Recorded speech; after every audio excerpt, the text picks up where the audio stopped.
আচ্ছা গোপাল, তুমি কি মহা একাদশী পালন করো? হ্যাঁ, আমি মহা একাদশী পালন করি। বাবার মৃত্যুর পর করতাম শাস্ত্রীয় মতে, কিন্তু এখন করি ভালো ভালো খাবারের লোভে। ওরে বাতাসি, চালটা ভালো করে ধুয়ে নিয়ে আয়। কি গো গিন্নি, রান্না হলো? আমার পেটে তো একদম ছুঁচোতে ডন বৈঠক করছে। আমি চান করে আসছি, সব রেডি করো। আজ মহা একাদশী, তাই ভালো ভালো খাবারে পরিপূর্ণ।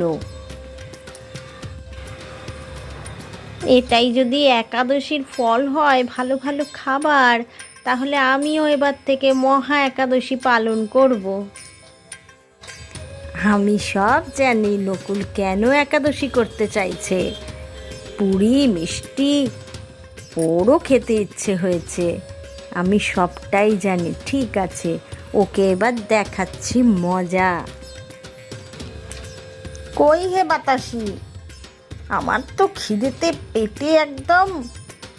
কই পুরি মিষ্টি সব কই? আজ তো মহা একাদশী, আমার প্রচণ্ড খিদে পেয়ে গেছে। সে কি রে, আজকে মহা একাদশীর দিন নির্জলা উপবাস? মানেটা কি?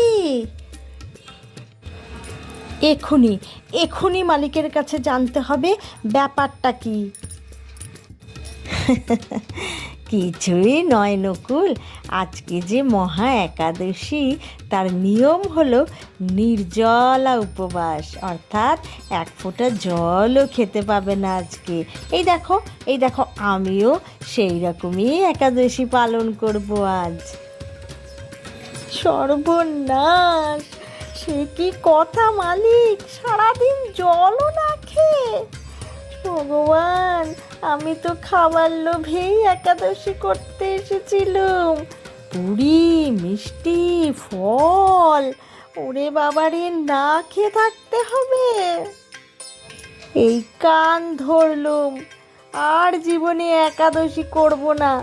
কোনোদিন ভাববও না একাদশী করার কথা। এই তো এই তো নকুল পথে এসেছে, আর জীবনে ও পুরি আর মিষ্টি খাবার লোভে একাদশী করার কথা স্বপ্নেও ভাববে না।